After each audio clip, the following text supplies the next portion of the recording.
After my brother got into a car accident, he started insisting he was a time traveler from the future. He ran into my office and yelled at my ice-cold boss, brother-in-law. I was horrified. I had just gotten an earful from Liam Sterling for a work mistake. If I made him even angrier now, I'd be lucky to keep my job. I tried to drag my brother out of the building, but he latched onto Liam's belt. Brother-in-law, you still haven't asked her out? Are you a ninja or something? You have my sister's name tattooed on your lower back. What are you even waiting for? The kid was spouting the weirdest nonsense, and I didn't understand a word of it. Liam looked furious, his face bright red. That night, I wrote my resignation letter with a heart of stone. Then I happened to see the texts Liam was sending my brother. How many kids do your sister and I have in the future? Do they look more like her or me? A divorce crisis? Is someone hitting on her? Who is that scumbag? I had just gotten out of my boss's office after a lecture when my mom called. Mom, is Chris awake? Chris is my little brother, a senior in high school. 2 nights ago, he was riding his bike home from a late study session and got into a car accident. He'd been in the hospital for 2 days now. If I hadn't been so worried about him, I wouldn't have accidentally sent my boss a text meant for a client. That's why I got chewed out for so long. He's awake. He's awake. My mom said, her voice filled with excitement. The doctor is checking on him now. How does he seem? I pressed. His eyes, his hearing. Is everything okay? Does he recognize you? My mom was silent for 2 seconds. I panicked. Is he deaf or blind? Neither. It's just. My mom hesitated. He's saying some very strange things. Suddenly, there was a commotion on her end. I heard my brother yell excitedly, could I be the chosen one? Mom. Are you on the phone with my sister? Give it to me. After a few seconds of rustling, I heard his voice. Sis. Listen to me. I'm from the year 2035. I time traveled back. Just listen to me, and I promise I'll make you all rich. I hung up the phone, my face a blank mask. Does this kid think I have all the time in the world?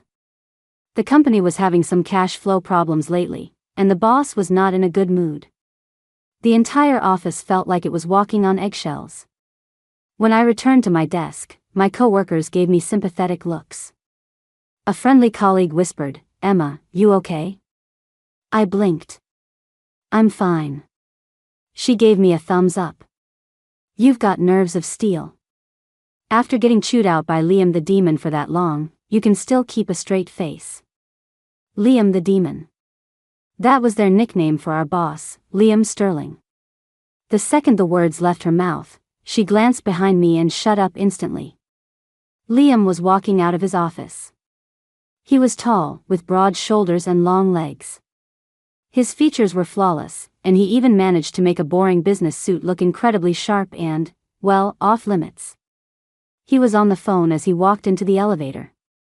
Once the elevator doors closed, the tension in the office evaporated. Looks like Liam the Demon solved the cash flow problem.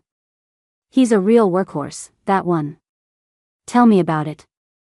He works us to the bone, but he works himself even harder. Hey, Emma, didn't you go to the same college as Liam? Wasn't he an upperclassman?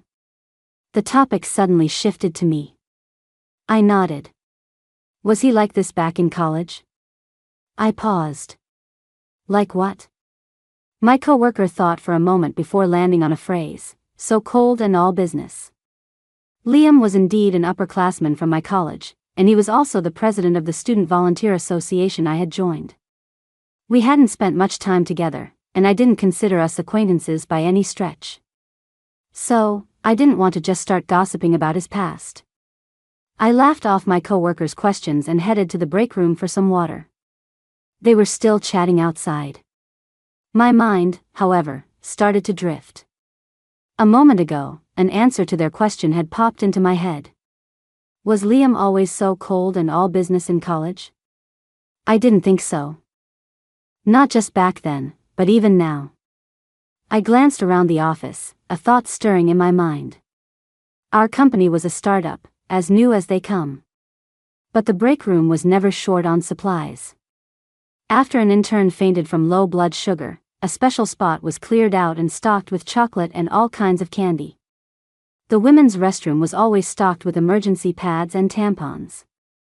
When it came to work dinners and schmoozing, Liam always went himself if he could.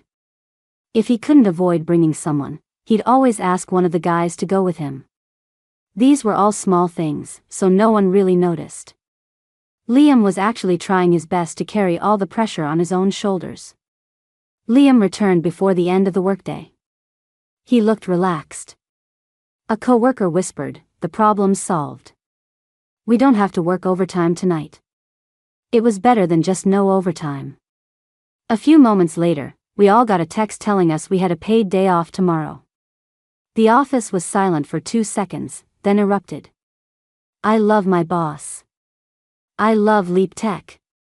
I love Liam the Demon. Just as that last cheer rang out, Liam happened to walk out of his office. The person who shouted it froze, mouth agape, before burying their head in a pile of documents. Liam wasn't angry. He just gave us all a cool glance. Go home early. His gaze finally landed on me. I quickly nodded.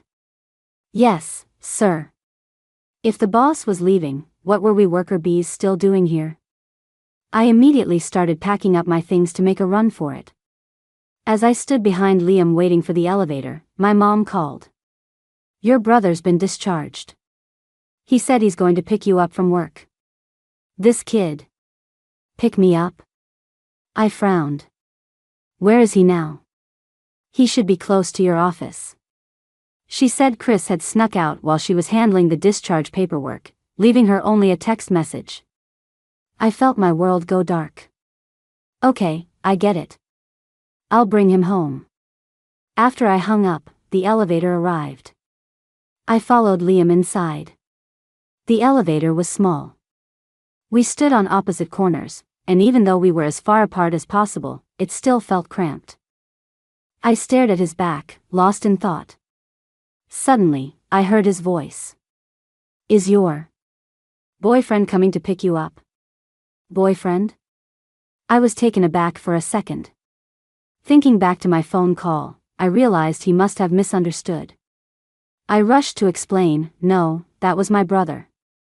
Liam's slightly furrowed brow relaxed almost imperceptibly. He nodded. Ah, my mistake. Silence fell again. I watched the floor display, my eyes fixed on the number as it slowly ticked down to 1. When the elevator doors opened, I immediately spotted someone with a bandaged head looking around the lobby. Chris. I hurried over to him. What are you doing at my office? Sis. Chris looked at me with delight. It's so weird seeing you this young again. I can't get used to it. I stared at him. Have you lost your mind? Sis, I have a secret to tell you. Chris leaned in and whispered conspiratorially, I'm from the year 2035. I time traveled. I looked him over very seriously. Did the doctors not suggest a psych evaluation? How could they just let him out like this? Seeing my disbelief, he started anxiously scratching his head. His eyes scanned the lobby and landed on Liam, who was talking to the receptionist. His face lit up. Isn't that? He pointed at Liam, his words stumbling out. I grabbed his hand. Don't point. That's my boss. Before I could finish, a deafening shout exploded next to my ear. Brother-in-law. Chris yanked his hand free and ran toward Liam. He threw his arms around him, patting him firmly on the back a few times. Brother-in-law. We got into that car crash after drinking, right? Did you travel back to 2025 with me? I was so scared being here all by myself. Thank God you're here. With that, he cupped Liam's face and planted a loud smooch on his cheek. I was petrified. My co-workers, who had just stepped out of the elevator and witnessed the whole thing, were also petrified. Liam stared at him, stunned, then looked at me. He quickly snapped out of it and broke free from Chris's embrace. Struggling to maintain his last shred of composure, he asked through gritted teeth, "Could you please tell me who you are?" "It's me. Chris." Chris pointed at me. "Your wife's brother. Your most loyal brother-in-law." Everyone's eyes immediately shot toward me. My face flushed red as I grabbed the back of Chris's collar, trying to drag him out. But he was 17 now, and a lot stronger than me. He broke free, plopped down on the floor, and hugged Liam's legs. My coworkers stared, completely forgetting about going home. Someone even sneakily took out their phone and started taking pictures. I couldn't take it anymore. "Chris. What the hell is wrong with you? You don't get it." He yelled back, his eyes turning red. He looked even more wrong than I felt. I got zapped back in time out of nowhere, right before my freaking SATs. "Do you think I can understand any of that gibberish now? And they expect me to take the test. They're trying to kill me. Mom doesn't believe me, you don't believe me, no one believes me. You have no idea how much I'm freaking out." Chris wailed, then turned his tearful cries to Liam. "Brother-in-law, you really don't recognize me? How come we were in the same accident, but I'm the only one who came back?" Liam finally seemed to piece together what was happening. He looked at me, then at Chris, his expression strange. Then he asked the question everyone in the room was dying to know. "What did you call me?" "Brother-in-law," Chris said matter-of-factly. "You and my sister get married in 2031 and have your daughter, Kiana, in 2032. Oh man, speaking of Kiana, that little hellion is a demon child, oof." I clapped a hand over his mouth. "Shut up. If you say one more word, we're both dead." Chris shut up. Apparently, staying alive was more important than narrating his fanfiction out loud. Ha ha ha ha ha ha. I felt like I was about to lose my mind. I mumbled a chaotic apology to Liam and turned to leave. Chris scrambled up from the floor to follow me. Maybe because he was still recovering from the accident, a wave of dizziness hit him. He instinctively grabbed the nearest thing for support. Liam's belt. And in the process, he untucked Liam's shirt. Chris immediately apologized. "Sorry, future brother-in-law."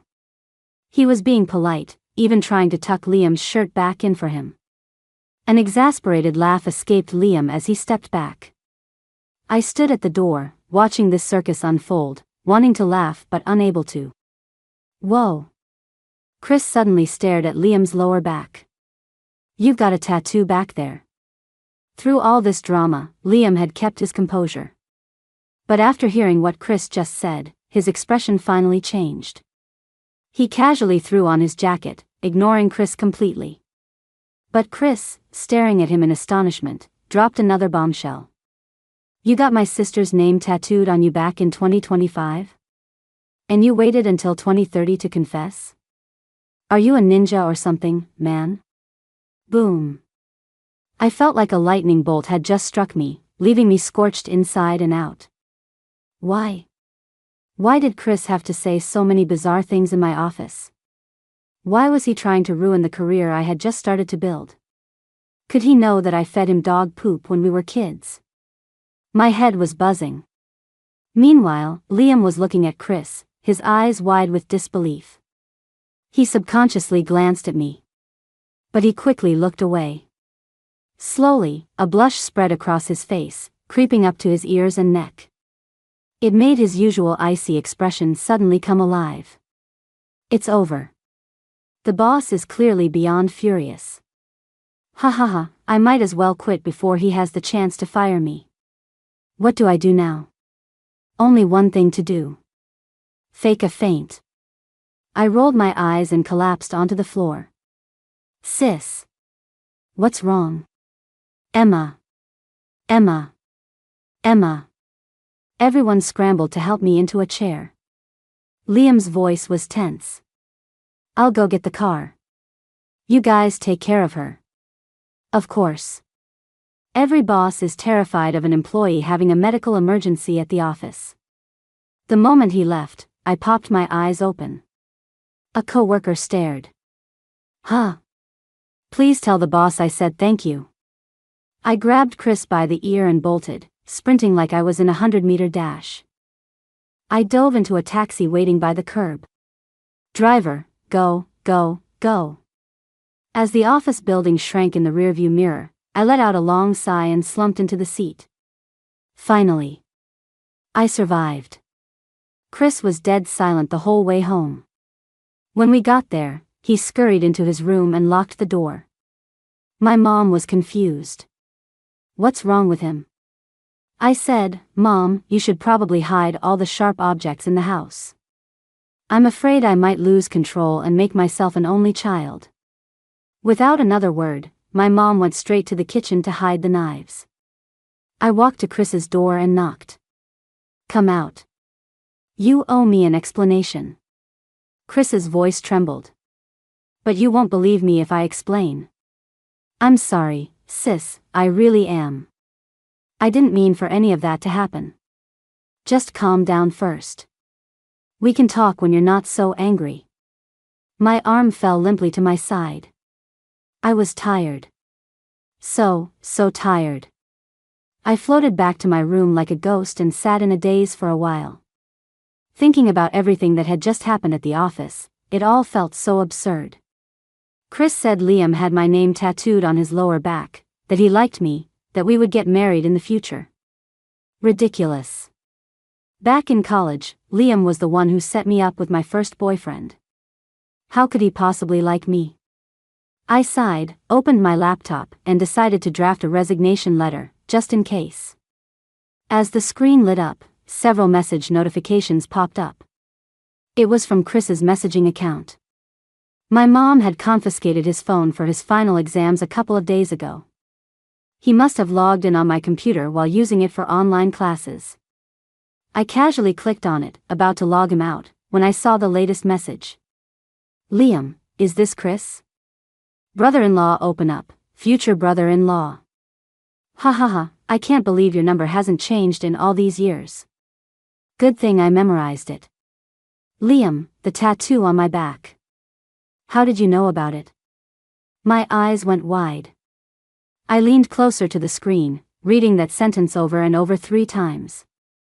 Brother-in-law open up, I'm from the year 2035. In the future, we go to the sauna together all the time. Of course I know. Brother-in-law open up, brother-in-law, do you believe me? Liam was silent for a long time before sending a single word, yes. At the same time, I heard a shriek from the next room. Finally. Someone finally believes me. I sat at my computer, deep in thought. I swear I wasn't trying to snoop, but the person on the other end was Liam. My ice-cold boss. The temptation was just too great. In the few minutes I was zoned out, they had already exchanged several more messages. Liam, are your sister and I really going to get married? Brother-in-law open up, of course. I was the one who carried her to the wedding car on my back. Liam, how many kids will we have? Do they look like her or me? Brother-in-law open up, just Kiana. She looks like you. Bro, my sister hemorrhaged badly when she gave birth to her. You were a wreck at the hospital, crying your eyes out and saying you'd never let her have another kid. The other side went silent again. Brother-in-law open up, actually, you and my sister are really happy together. It was all that guy's fault. Otherwise, you two never would have started talking about divorce. This time, Liam replied instantly, divorce? What happened? Who is that guy? Is some scumbag hitting on your sister? I started to suspect the person behind this account wasn't actually Liam. How could he say something like that? I didn't know what to feel as I watched their conversation unfold. I recognized all the words, but when put together, I wasn't sure I understood what they meant. Brother-in-law open up, I don't know the details. I think it had something to do with my sister's first love. Brother-in-law open up, future brother-in-law, can't you just ask her out sooner? If you use these extra years to build your relationship, that damn first love won't stand a chance of wrecking your marriage. Liam, but your sister doesn't like me. Brother-in-law open up, who says? She still has your old student ID photo from college.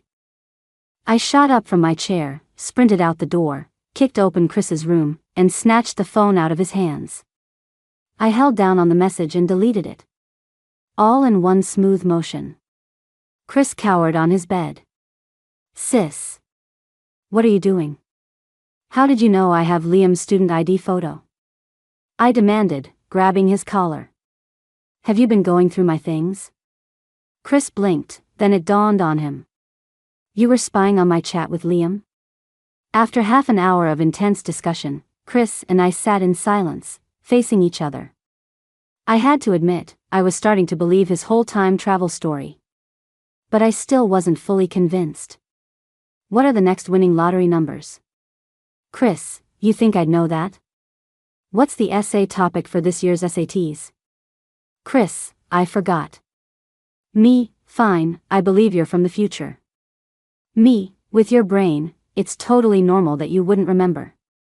I warned him again and again not to talk to Liam anymore. Only after he promised did I float back to my room, my steps unsteady. I fell backward onto my bed. My mind was a complete mess. Liam likes me? Likes me? This was too surreal. Physical exhaustion soon overwhelmed my mental excitement. I lay on the bed and, before long, drifted into a deep sleep. I had a dream about something that happened a long time ago, back in college. When I first started, the only club I joined was the Student Volunteer Association. In my free time, I liked to be alone in the library. One time, I had too many cold drinks, and my period came early. My pants were inevitably stained. As I sat slumped over my desk, mortified, I heard someone tap on the edge of the table. When I looked up, the guy was already walking away. He had left his jacket on the table, along with an emergency pad. He didn't leave a note, but a student ID card had fallen out of his pocket. That's how I learned his name and major. Dylan. He was in the same program as the Student Volunteer Association president I'd just met, Liam Sterling. I heard they were even roommates. I took the washed jacket to the next club meeting and asked Liam to return it for me. Liam's face was always expressionless. He took the jacket and just gave a curt nod. But because of that incident, I started to develop a crush on Dylan, this upperclassman I had never even met. I secretly checked his class schedule, quietly asked around if he had a girlfriend, and casually hung out by the basketball court, trying to engineer a chance encounter. When I finally worked up the courage to ask Liam about Dylan's interests, Liam, who was usually a man of few words, talked to me for a long time that afternoon. Finally, he asked me directly, "Do you like him?" My mind went blank, and I just nodded numbly. Liam was silent for 2 seconds, then asked, "Do you need my help?" He played matchmaker, and a very good one at that. 2 months later, Dylan and I officially started dating. He was my first love. I cherished him and our relationship. The beginning of our relationship was undeniably sweet, but underneath the sweetness, I always felt exhausted. Dylan and I had completely different personalities. He was a total extrovert who loved socializing, parties, and helping people. So much so that when I brought up our first meeting, he looked completely lost. He had helped so many people, I was just one of them. I considered myself a low-energy person. Forcing myself to fit into Dylan's vibrant life left me drained and depleted. Our breakup was amicable. After we broke up, we gradually lost touch. I naturally labeled Liam as my ex-boyfriend's roommate. To make things less awkward for myself, I quit the volunteer association and drew a clear line between us. The next day, I slept in until the sun was high in the sky. The work group chat was dead silent. I figured they must have created a new chat without me and Liam, where they were probably gossiping up a storm. I got up and washed my face. Just then, Chris came out of his room. "Sis. Where are you going today?" "Out with Freya." Freya is my best friend. I had a lot on my mind and needed a strategist to help me sort things out. But after I said that, Chris's face started turning a weird shade of red. I frowned at him. What's with you? Chris, sis, can I come with you? No, I said without hesitation. He wouldn't let it go, pestering me even after I had finished my makeup. I couldn't stand it anymore. Give me one good reason. Chris's expression turned serious. If I tell you, will you believe me? I nodded. Chris took a deep breath. In the future, Freya is my wife. Splash. I threw a cup of water in his face. Who do you think you are, even dreaming of my best friend? Chris fell silent. I spent the afternoon chatting with Freya at a coffee shop, and I felt a lot better. Why are you overthinking it so much? She said. The future is unknown and uncontrollable. Just go with the flow. Don't waste your energy worrying about things that haven't happened yet. I thought she had a very good point. The next day at work, I felt much calmer. Although the subtle, probing glances from my coworkers still made me a little uncomfortable. But once Liam arrived, a lot of that pressure shifted off me. They stared shamelessly at his lower back, their gazes so intense it was like they were trying to physically lift his shirt to get a look. Liam acted completely normal. Rock solid. I, on the other hand, was obviously being awkward. All day, I did my best to avoid being alone with him, even avoiding eye contact. In the evening, after I finished my work and was packing up to leave, I got a message from him. Wait for me. I need to talk to you about something.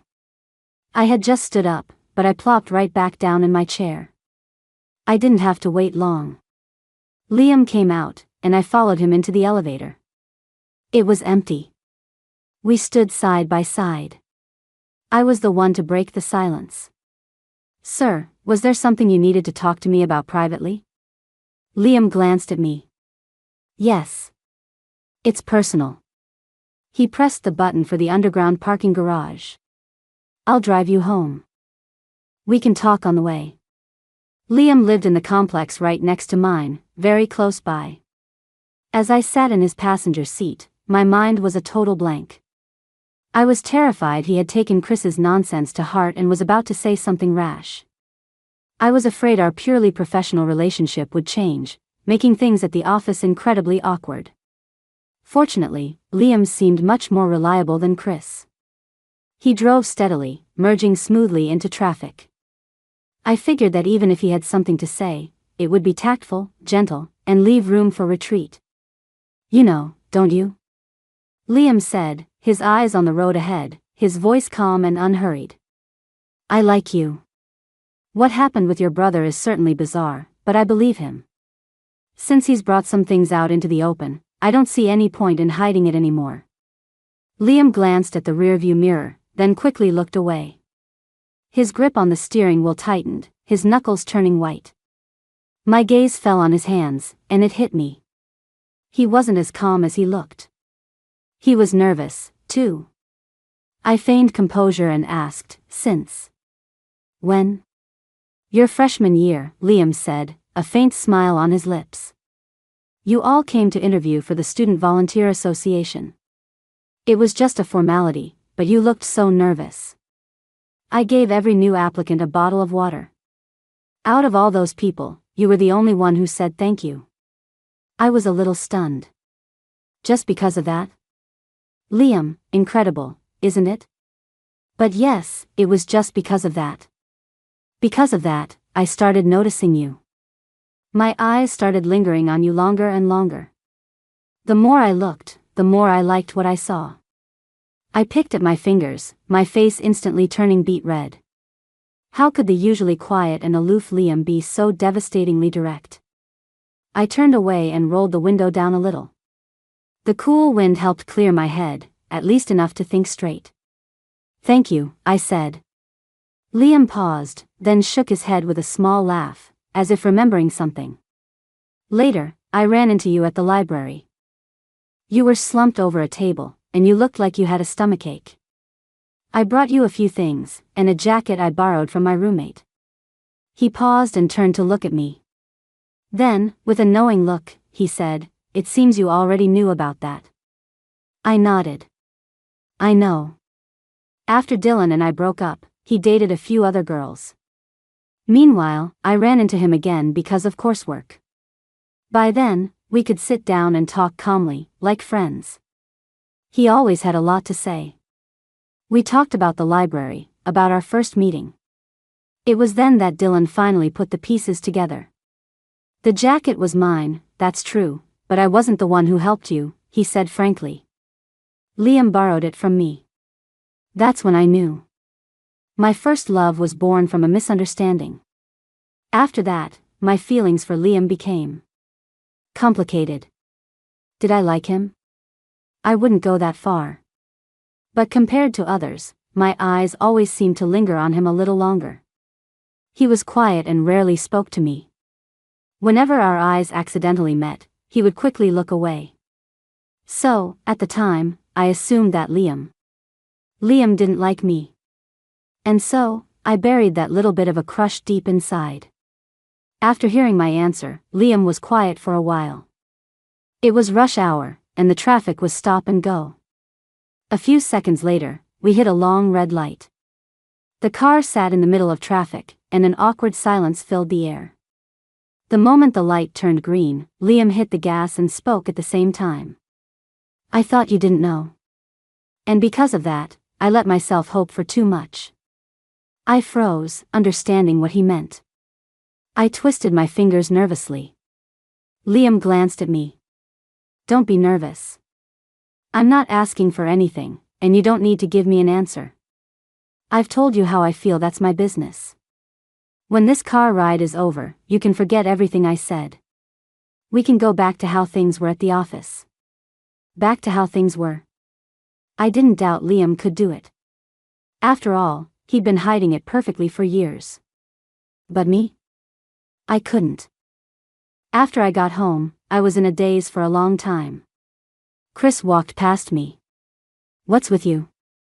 You look like you've seen a ghost. Did brother-in-law confess? Pfft.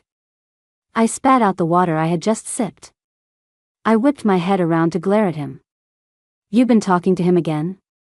Chris held up his hands. I'm innocent. It was just a guess. Sis, you're making it so obvious. He pulled up a chair next to me. I'm just curious, what are you hesitating about? Hesitating about what? So many things. I was even hesitating about whether to go to work tomorrow. It turned out my worries were for nothing. Once the company's cash flow problem was solved, the whole office was thrown into a frenzy of work. I worked non-stop for days, all thoughts of romance completely wiped from my mind. When my gossipy coworkers saw Liam call me into his office, their eyes no longer lit up with curiosity, only pity. When Liam laid into someone, he didn't care if you were a man or a woman, a human or a ghost. He didn't yell or say anything nasty, but he had a way of creating this invisible psychological pressure. The kind that would make you jolt awake in the middle of the night 3 days later. And then sit up and slap yourself. How could I have made that kind of mistake?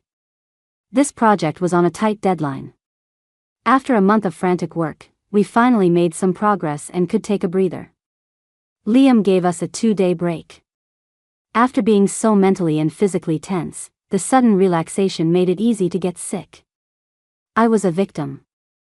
I spent a day and a half of my 2-day break lying in bed, half dead. My mom was out of town, so Chris took time off to take care of me. I scolded him. You have your SATs coming up. Chris, sis, I'd rather take care of you than stare at that gibberish. Chris was at his breaking point. Having come back from 2035, he was 10 years out of high school. He had forgotten everything. He couldn't understand the material, and he couldn't learn it. I didn't have the energy to argue. Get me a glass of water. After that, I drifted off again. Chris placed a glass of water on my bedside table, then went to the kitchen to check on the soup simmering on the stove. He called out, Sis. I'm just running downstairs to take out the trash. I'll be right back. Just as Chris tossed the garbage into the dumpster, he saw a girl on the phone walking toward their building. Strange, why isn't she picking up? Freya had tried calling several times with no answer. She didn't think much of it and decided to just show up at the sick girl's door. As she approached Emma's building, she heard a few construction workers sitting on the steps whistle at her. "Hey, beautiful. How much?" Freya had a short temper and immediately fired back. The worker who had catcalled her scowled, feeling he had lost face. He shot to his feet. "Say that again. Did you drink too much toilet water?" Freya repeated, deadpan. "Did you drink too much toilet water? Did you drink too much toilet water?" I said it 3 times. "What now?" She had taken self-defense classes since she was a kid and was confident she could handle these guys. The man exploded, lunging forward with his hand raised to strike. Just as Freya was about to dodge, she saw a figure rush past her out of the corner of her eye, tackling the man to the ground. "Bastard. You dare mess with my wife. I'll kill you." Freya froze. Within seconds, the two were brawling on the ground. An hour later, at the hospital. Chris sat obediently in a chair, his head wrapped in gauze. Freya checked his wound, sighed in relief, and stepped back. Chris sniffed. She smelled so good. His wife smelled so good. "Freya, shouldn't you be in school, kid? My sister's sick. I was home taking care of her." Chris stared at Freya without blinking. She started to feel a little awkward. "What are you looking at me for?" "Freya, are you hurt?" "No." Freya held up her hand to show him a scrape on her wrist. "If I hadn't had to pull you out from under them, I wouldn't even have this." Chris's eyes sparkled. "You're so amazing, Freya." Freya. She needed to call Emma and ask if her brother had hit his head in that car accident. He was acting really weird. "How's your sister? How did she get such a bad flu?" "Chris, she went to the doctor and got medicine. She's sleeping now." "My sister." He stopped. Then his eyes shot wide open. "Oh no. The stove is still on at home." He frantically searched for his phone, only to realize he hadn't brought it. Freya quickly called Emma, but there was still no answer. "Chris, Freya, can I borrow your phone? I know someone who lives right near US. I was dead to the world. When I finally woke up, I was drenched in sweat but felt much better." A cool cloth landed on my forehead. Wow, it seems living for an extra 10 years gave Chris a conscience. He actually knows how to take care of someone now. I kept my eyes closed, enjoying his service, and shamelessly ordered him around. "Feed me some water." The next second, a straw was placed in my mouth. I took a few sips, and the fire in my throat subsided. I was sore all over from sleeping, but I didn't have the strength to get up. I started ordering Chris around again. "Rub my arms for me. They're so sore." A warm palm landed on my arm. Chris's massage technique was surprisingly good, the pressure was just right, and it felt amazing. I was in heaven, letting out a soft sigh. It was strange how my usually unreliable brother was acting like such a sweetheart today. I felt a surge of warmth and couldn't help but reach out, fumbling in the air until my hand landed on his head. "You know, kid, you're really winning me over today. Tell me, what do you want as a reward?" The moment the words left my mouth, I froze. Wait. This doesn't feel right. My brother has a buzz cut. It's prickly. How is this so soft? I shot my eyes open and found myself staring right at Liam, who was sitting by my bed. My hand was still on his hair. The air turned to ice. I snatched my hand back like I'd been electrocuted and shrank under the covers, staring at him in horror. You. Liam's expression was calm. He silently re-soaked the towel that had slipped from my forehead, wrung it out, and folded it with slow, deliberate movements. "Chris is at the hospital," he said, his voice a little deeper than usual. "The hospital?" I was so shocked I almost sat up, but a wave of dizziness washed over me. Liam reached out a hand to steady me. Don't worry, he's fine. He just got into a small scuffle and has some minor injuries. Your friend, Freya, is with him. He concisely explained what had happened downstairs. I listened, my heart pounding with a mix of fear and frustration. Then, why are you here? I finally remembered to ask the most important question. Liam gently placed the towel on my forehead. The cool sensation helped clear my foggy brain. Chris called me on Ms. Fu's phone. He said you were sick at home, the stove was on, and he couldn't get back right away. He begged me to come check on you. He paused, then added, I live nearby. The reason was solid, irrefutable.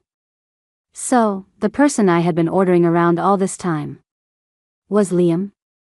I even patted his head and asked him what he wanted as a reward. A tsunami of embarrassment and shame washed over me. My cheeks were so hot I could probably fry an egg on them. I pulled the covers over my head, burying my entire face. Thank you. I'm fine now. You can go now. I need to be alone. A reward. Liam spoke suddenly, cutting me off. Huh? I peeked out from under the covers, looking at him blankly. He looked at me, his gaze intense, and repeated, You said I could have any reward I wanted. No, I didn't. That wasn't me. You're twisting my words. That was meant for Chris. But the words were stuck in my throat. I couldn't say a thing while looking at his incredibly serious face. So, what do you want? Liam looked at me, then leaned in closer. I watched him, motionless, my hands gripping the bed sheets under the covers, my palms sweating. His warm breath brushed against my ear, his voice low and clear. I want you. My heart skipped a beat. To get well soon. That's it? I froze. He unplugged my phone charger from the wall socket by my bed. You should put this away when you're not using it. It can be a safety hazard. He straightened up, and I thought I saw the faintest hint of a smile in his eyes, so fleeting I wondered if I'd imagined it. Thanks. My heart rate just dropped back to normal. After Liam stood up, I noticed that the white shirt he was wearing was half soaked. He explained, I splashed some water on myself when I was getting you a drink. The damp shirt clung to his body, revealing the faint outline of his well-defined muscles. Eyes, look away. Now. Using my last ounce of willpower, I tore my gaze away from him and lay back down, staring at the ceiling with an air of zen-like detachment. Liam, since your fever's down, I'll go. You're probably not comfortable with me here. He put on his jacket. You can call me if you need anything. I nodded. Thank you. After Liam left, I let out a long sigh, my mind a chaotic mess. I turned to get another drink of water and saw Liam's phone on my nightstand. I paused, grabbing the phone to chase after him, but the screen lit up. Someone had sent him a message. When I saw the contact name, I stopped. Brother-in-law open up, future brother-in-law, how's my sister? The kid does care about me. I smiled. The next message came through. Brother-in-law open up, did you try seducing her? She's a total sucker for that. I'm going to kill him when he gets back. Liam must have realized he left his phone, because I heard a noise from the living room. I put the phone back on the nightstand, quickly lay back down, and shut my eyes. Liam came in very quietly. He picked up his phone but didn't leave right away. Just as I was about to give up my act, I heard him move. Liam leaned down, and his cool lips pressed a kiss against my cheek. It was brief, just a touch. He pulled the covers up a little higher, felt my forehead for a temperature, and then left my room without a sound. I opened my eyes. My hand flew to my chest. Oh no. My heart is broken. Why is it beating so fast? It feels like it's going to explode. The sickness came on fast, and it left just as quickly. I only took one extra day off before I was back at work, full of life. That day, I worked until 7 or 8 in the evening, finally clearing my backlog. I stretched and noticed that all my coworkers had already left. I zoned out in my chair for a minute, then got up to turn off the lights. As I passed Liam's office, I peeked inside on a whim and froze. Liam was still there. The office lights were off, and he was asleep, slumped over his desk.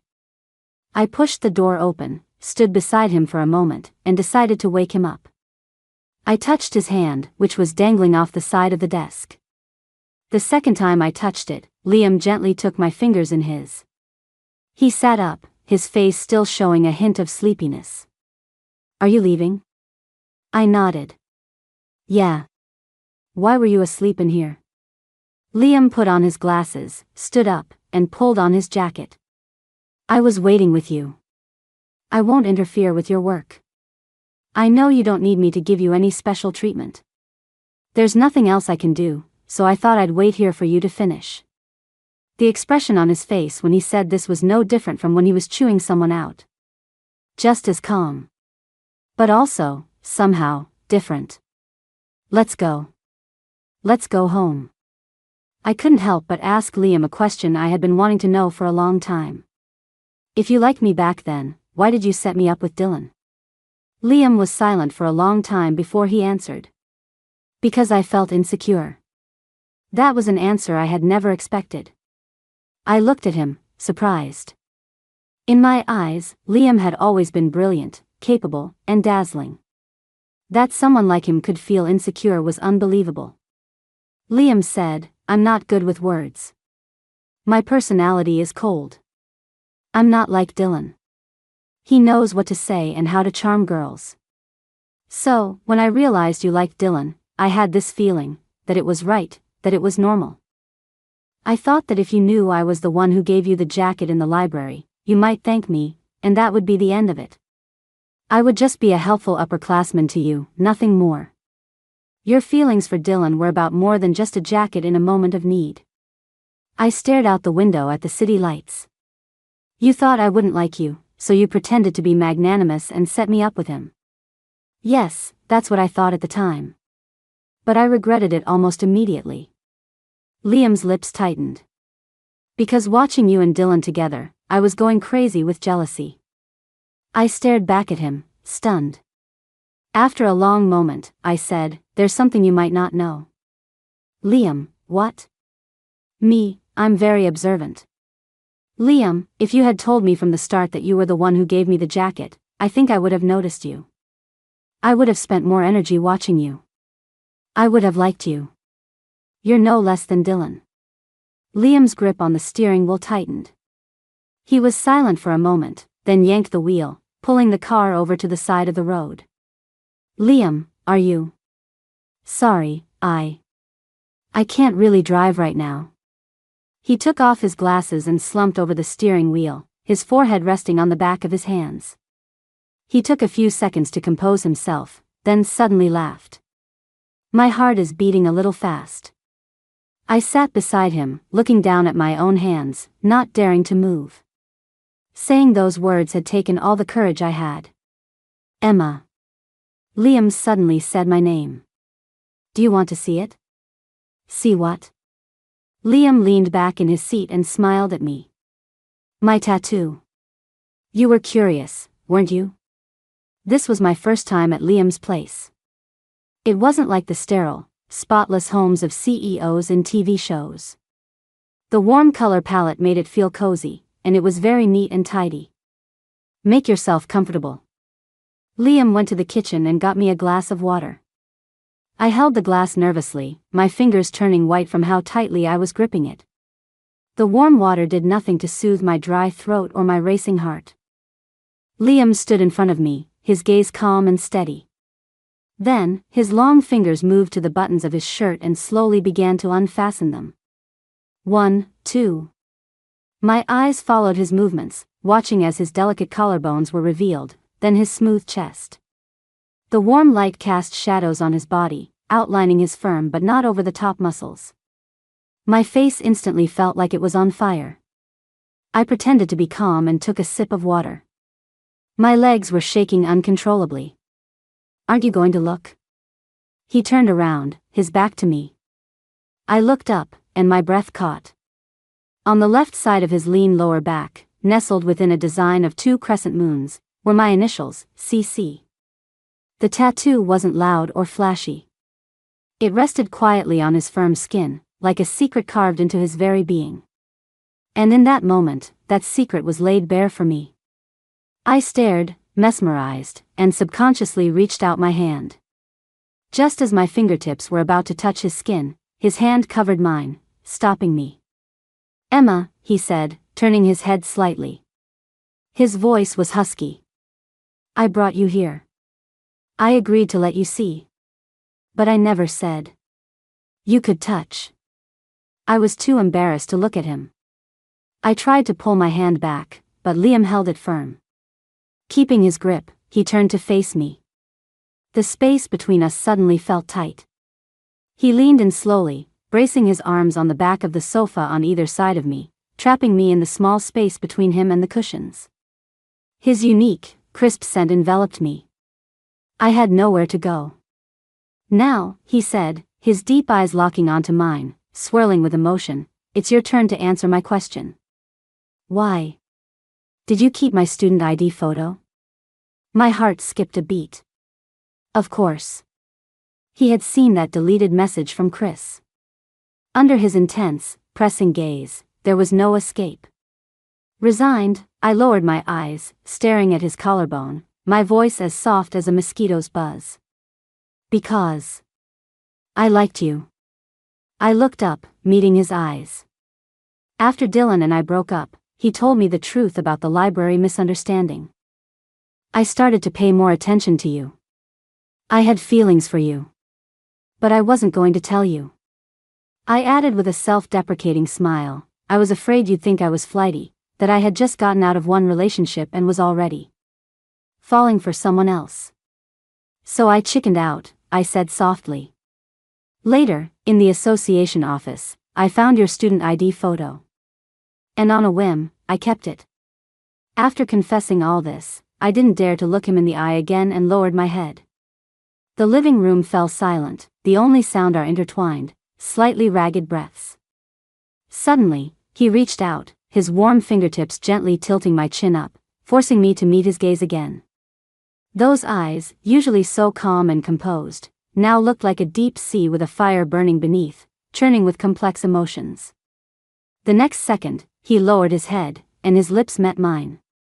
At first, it was a gentle, tentative exploration, full of care but soon, the feelings that had been suppressed for so long burst forth like a flood. His kiss deepened, becoming urgent and almost greedy. My mind went blank. I passively accepted, responding clumsily. My hands instinctively pressed against his chest, the tips of my fingers feeling the heat of his skin and the powerful beat of his heart. The temperature in our little corner of the sofa skyrocketed. Meanwhile, Liam's phone, which he had tossed on the table, buzzed with one message after another. "Future brother-in-law, you have to clear the air with my sister about that damn first love. Otherwise, it's going to cause problems and lead to a divorce crisis in the future. For real. My sister really has your ID photo. She treasures it. My sister acts tough, but she's a total softie. She's easy to win over. Have you tried seducing her again? Don't be too subtle. My sister might not get it. Just take your shirt off. Show off your muscles. Trust me, it'll work. After you get married, you guys are inseparable. She's totally thirsty for your body. Brother-in-law, why aren't you answering me? Brother-in-law, why isn't my sister off work yet? What are you two doing? Why is no one answering me? Don't be like this, you're scaring me." Liam and I were officially a couple. When Chris found out, he jumped for joy at home. That's my work. I'm the ultimate wingman. When I get back to 2035, I'm gonna make Liam treat me to dinner for a whole month. At that, his energy deflated. Will I ever get back? I sat down next to him and comforted him. It's okay. You might not be able to go back, but your SATs are in a week. Chris. He grabbed his backpack to leave. I yanked him back by his collar. Where are you going? To find Freya. She promised to help me study, hee. I frowned at him. You too. You too. You weren't serious before, were you? Chris looked at me earnestly. Every word I said was true. Freya is going to be my wife. I started chasing her in college and pursued her for 7 years. She finally agreed to marry me, and then I got into the car accident and ended up here. I found it all so unbelievable. She's 5 years older than you. You too. Barely know each other, right? So what if she's 5 years older? I love her. Chris was completely unabashed. I've liked her for a long time. Freya is way better than you. She's so interesting. In middle school, some bullies were harassing me, and she was the one who taught them a lesson. Sigh, my wife, oh, my wife. Clatter. There was a sudden noise at the door. Startled, I ran over and pulled the door open. Freya was standing there, looking like she'd been struck by lightning. Her eyes darted from me to Chris, who was standing frozen in the living room. Her face flushed bright red, and she turned and ran. Chris reacted faster than I did. He took off after her. Wife. I mean, Freya. Wait, let me explain. 3 days before Chris's SATs, my mom sent me to a local temple to pray for him. My mom believes in these things, and there's no talking her out of it. Liam went with me. With the exams so close, the temple was crowded. I knelt on a cushion, praying sincerely for my troublemaking brother, wishing him success on his exams and hoping he wouldn't cause any more chaos. When I stood up, I noticed Liam wasn't outside the main hall. I walked around to the back courtyard and immediately saw him standing under an ancient wishing tree, its branches covered in red ribbons. He was looking up, tying a new red silk ribbon to a branch. Sunlight filtered through the thick leaves, casting dappled shadows on him. I snuck up and wrapped my arms around his waist from behind. What are you wishing for? To make things official. His voice was filled with laughter. He turned around and pointed to the ribbon he had just hung. On the red silk, his strong, elegant handwriting had written our 2 names side by side, Liam Sterling, Emma White. My heart fluttered, a tingly, warm feeling spreading through me. I looked up into his eyes, where my own reflection was clearly mirrored. You don't have to wish for that, I said, standing on my tiptoes to give him a light peck on the lips, a smile spreading from my eyes. I gave it to you a long time ago. He was about to say something when my phone rang. It was my mom. Her voice on the other end was frantic and tearful. Emma. Chris. Chris went to pick up his exam admission ticket today, and he fainted at school. He's at the hospital now, and he hasn't woken up. My mind went blank. Don't be scared. We're on our way. Liam's calm voice sounded beside me. He squeezed my hand tightly, helping me calm down. When we arrived at the hospital, Chris was still unconscious. The doctors had run all sorts of tests. His vitals were stable, but they couldn't find a reason for his coma. My mom was wiping away tears, and Freya had also rushed over, her brow furrowed with worry. Time ticked by in agonizing slowness. As the setting sun cast an orange glow over the hospital room, the person on the bed finally stirred. Chris's eyelashes fluttered, and he slowly opened his eyes. His gaze was foggy as he looked at the white walls around him, then at us gathered by his bed. Finally, his eyes landed on the digital calendar on the wall. He shot up, moving so fast he almost ripped out his fore. His face, far from being weak after an illness, was filled with ecstatic joy. I'm back. I'm back. He waved his arms, his voice hoarse with excitement. Whoever wants to go to that stupid job in 2035 can have it. I'm finally back. The SATs. I'm taking the SATs. My mom reached out a trembling hand to feel his forehead. Chris, honey. You didn't hit your head too hard, did you? Chris grabbed her hand, his eyes shining. Mom. I'm not crazy. I just went on a little trip. His gaze shifted to me and Liam, and he grinned a bright, slightly mischievous smile. Sis. Brother-in-law. You two are already. Hee hee, nice, very nice. Finally, his eyes landed on Freya, who was visibly relieved. Unconsciously, the tips of his ears turned red. Liam and I looked at each other, and we both knew. The loud, dramatic future Chris who had traveled from 2035 was gone, vanished with the coma. The person who had woken up was the real, vibrant teenager who belonged to this time. As Liam and I left the room, we heard Chris's full-throated roar from inside. I got third to last in the whole school on the practice test. Was that other Chris an idiot or what?